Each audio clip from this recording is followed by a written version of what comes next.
How to walk through walls in real life. And no, this isn't about a magic trick. I'm talking about changing your hyperspace energy to walk through walls. A US patent application has been submitted for a training program which explains step by step how to change your vibrational energy so that you can actually walk through solid objects. It includes all the maths and the body positions needed to do it. So is it really possible? And if not, why spend thousands of dollars on the patent process in the first place? All that and more coming up right after this.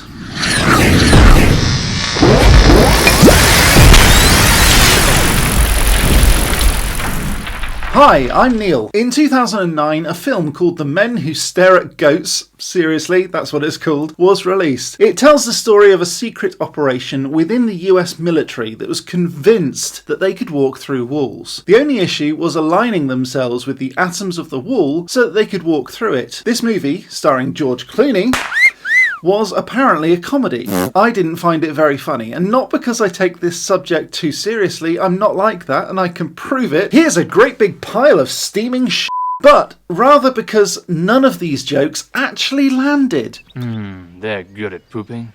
So the whole purpose of this military splinter group, if you like, which did actually exist, was that atoms are made up of a tiny core or nucleus and then loads of space before electrons start whizzing about. The idea is that doors are made of atoms, therefore every door has a huge amount of just nothing in it, a void, if you like. Humans are similar to doors in that we're also made up of atoms. If we could align ourselves with the atoms in the door in such a way, we could pass through.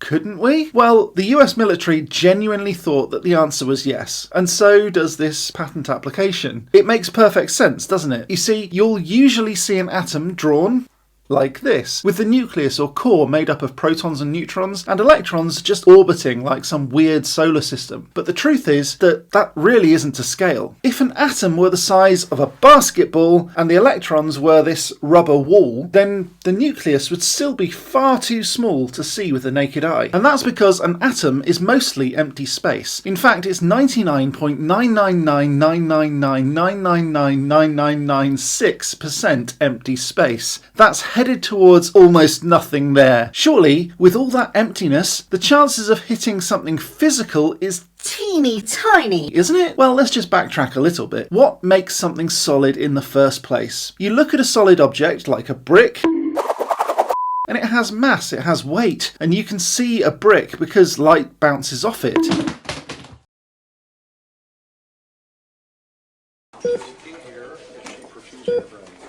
Light is a form of electromagnetism, and this provides the first clue. Now, I'm not going to get too sciencey here, but essentially bricks and light are, at least at a subatomic level, approaching the same thing. Bricks are held together with a number of forces, the strong and weak nuclear forces and electromagnetism. Now, rather than a brick, which usually hurts if you try to walk into a wall made of bricks, let's think of an atom like a fan. Obviously, walking into a fan would probably hurt too, but a fan has blades. These blades move, and when the fan is off, we can see that there is a fair amount of space between those fan blades. Obviously not as much as in an atom, and yes, I know that fans are also made of atoms too, but let's just forget that just for a moment. But we can see that there is still empty space. When the fan is turned on, however, you can see a blur, as if the fan blades are now everywhere, all at the same time. So if you try to put your fingers in the path of those blades, it'll hurt. Now, you may remember an episode of Doctor Who where the Doctor walked through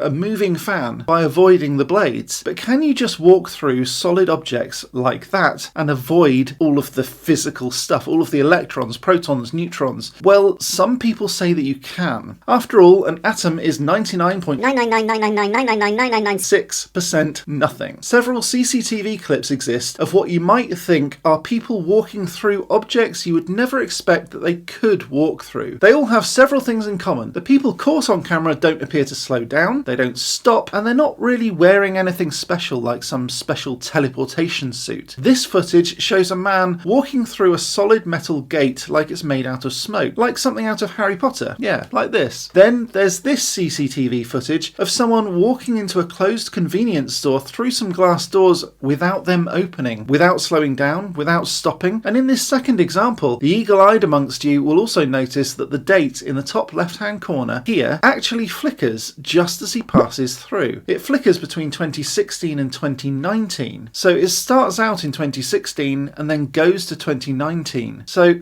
is this how he's doing it? Is this man a time traveller? Well, if you want to find out more about time travel, check out my last video linked up here. But for now, let's assume not, and instead ask ourselves, can we walk through walls? A brick, metal, or glass obstacle is 99.99999999996% nothing after all. And so are we. We are made from atoms just like everything else in the physical world. So I guess the question that we need to ask is, with so much empty space, why don't we just fall through the Earth? Because that's made of atoms too. Well, like the fan blades that I mentioned earlier, electrons move around a nucleus at the speed of electromagnetism. Because light is a form of electromagnetism, let's just say that that's the speed of light, because it is. So, putting your hand through a fan whose blades are going at the speed of light, to be honest, you wouldn't even cut yourself. You wouldn't even be able to get even a single atom through far enough to do anything other than simply bounce away. You'd just be repelled like it's a solid object. But here's the thing, you wouldn't actually be able to touch it at all. Isn't that weird? It gets weirder. Although all atoms have electrons zipping about in something physicists call an electron cloud, you've never actually touched anything, ever. When you have a magnet and you put two north poles or two south poles together, they slip and push one another apart, don't they? Well, that's exactly the same as atoms. Electrons are negatively charged particles that work similar to magnetic poles, pushing each other away. It's not as obvious as a magnet because the field doesn't extend quite as far, but it is stronger, much stronger, very, very strong indeed. So strong that if this bond is broken,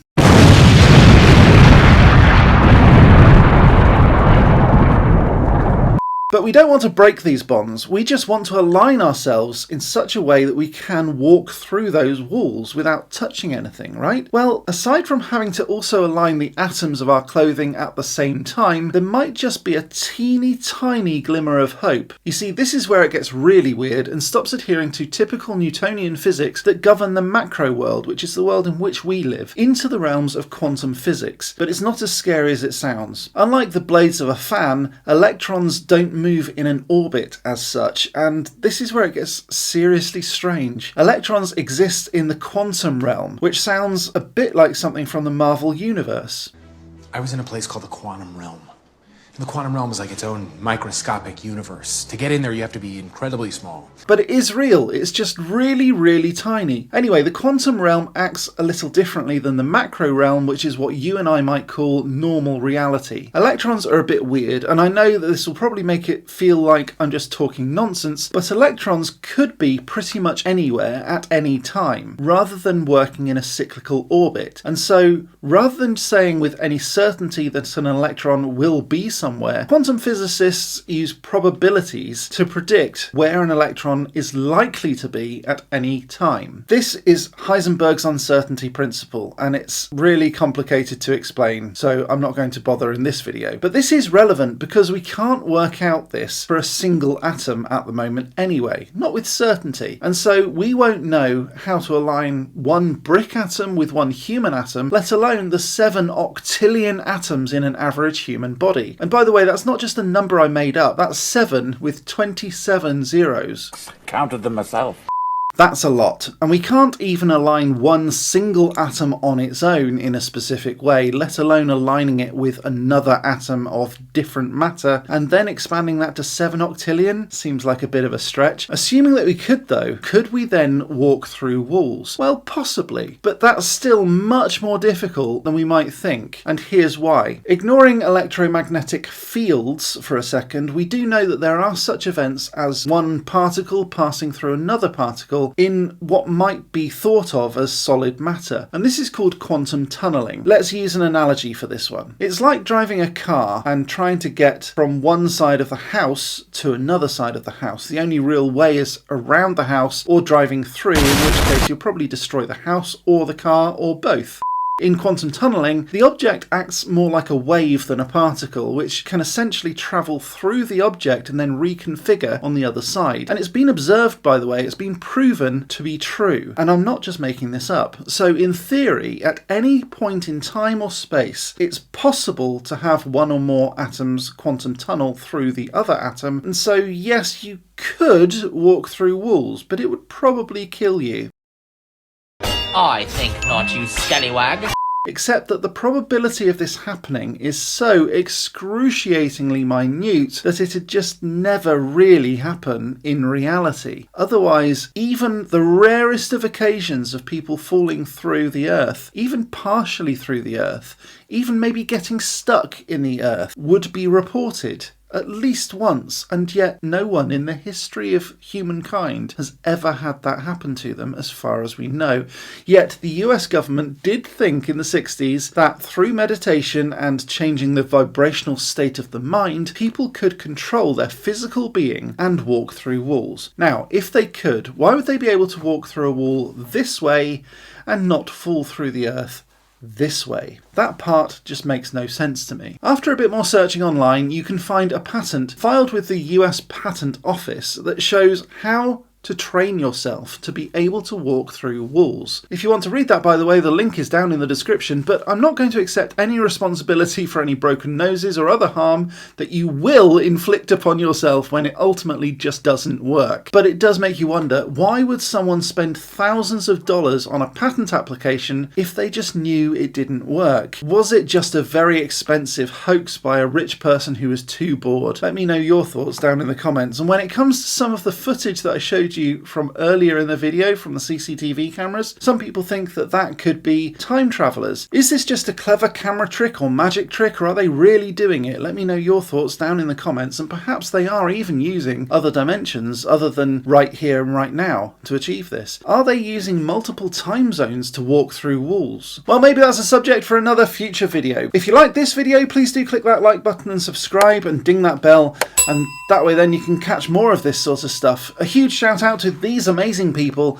These are my members and patrons from Patreon, and if you want to be one of these amazing people that really do help me out so much, click on that join button down below. I'll be back next time with some more magical awesomeness, but until next time, as always, Very magical.